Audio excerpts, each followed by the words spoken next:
Hi guys, it's Rilo. Hope everyone's having a good day. Today is going to be my first video game review, and it is going to be for Pokemon Pokopia for the Nintendo Switch 2. Now, I've fallen in love with this game. I've played about 20 hours of it so far, so I've only really scratched the surface, but I gotta say, man, Nintendo has released one of the oddest out of left field spin-offs the series has probably ever seen. There's no gyms, no Pokemon battles, no trainers, no humans, no anything.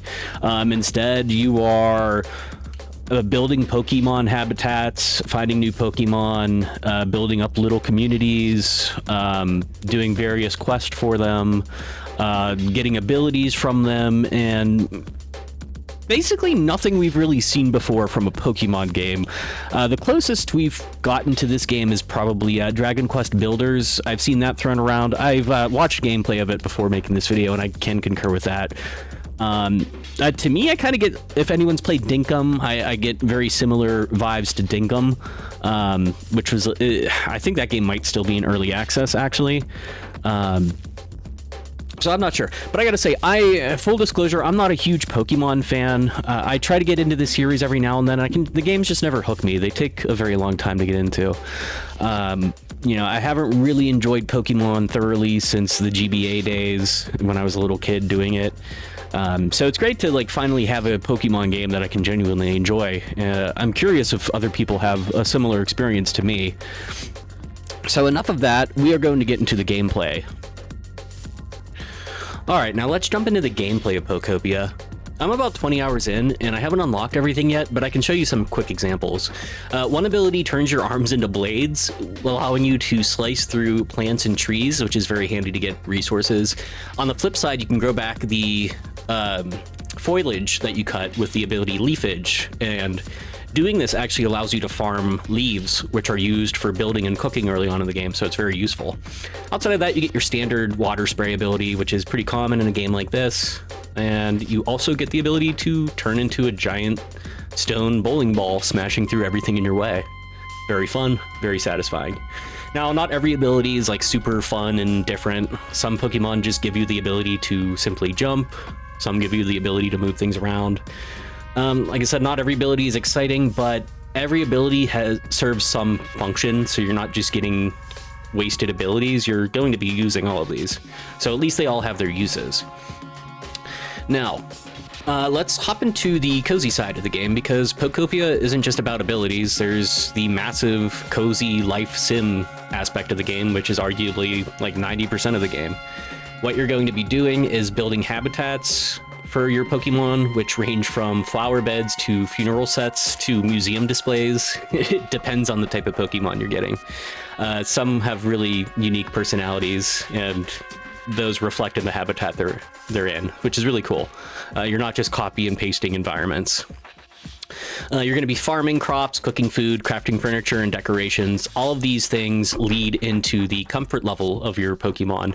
And raising the comfort level is essentially the main progression of this game. That is how you're going to raise your environment level.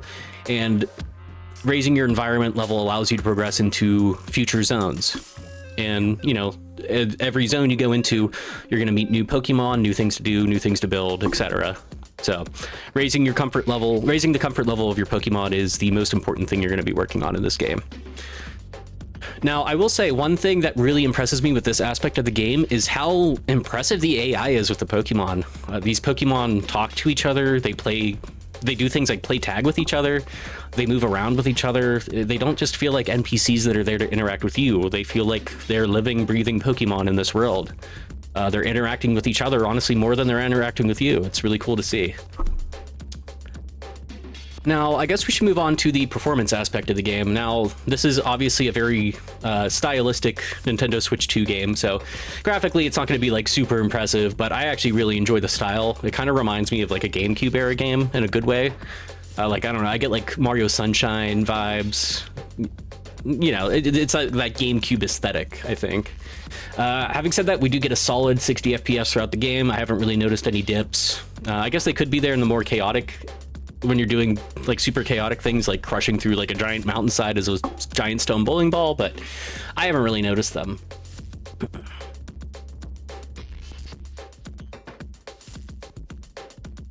All right. Now, bringing it back full circle, just reiterating, I'm not someone who played every Pokemon game. Like I said, I've tried to play these games before, and they can just never really grab my attention. And honestly, I can kind of say that about cozy games as well, outside of, like, you know, I'm really into Animal Crossing New Leaf. The new one, New Horizons, is kind of if to me. I just played it too much. You know, I could never really get into, like, Stardew Valley, despite really trying. Dinkum, took a little bit of trouble there. But this game feels like a genuine evolution of that formula.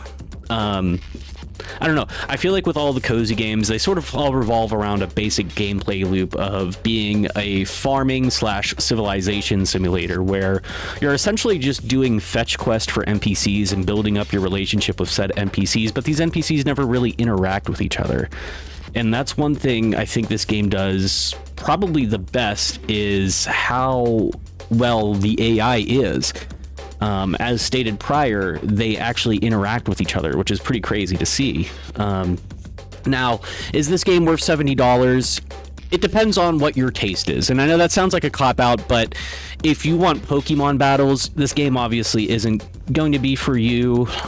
If you've played cozy games before and have enjoyed them, like, say, Disney Dreamlight Valley, Animal Crossing, maybe games that are more on, like, the tamer approach to that genre, then this might be for you. And I think value how many hours you're going to get in this game. As I'm 20 hours and I don't even think I'm halfway through the story. So I think that's definitely a good value there. There's definitely worse $70 titles out there, like Mario Tennis Fever.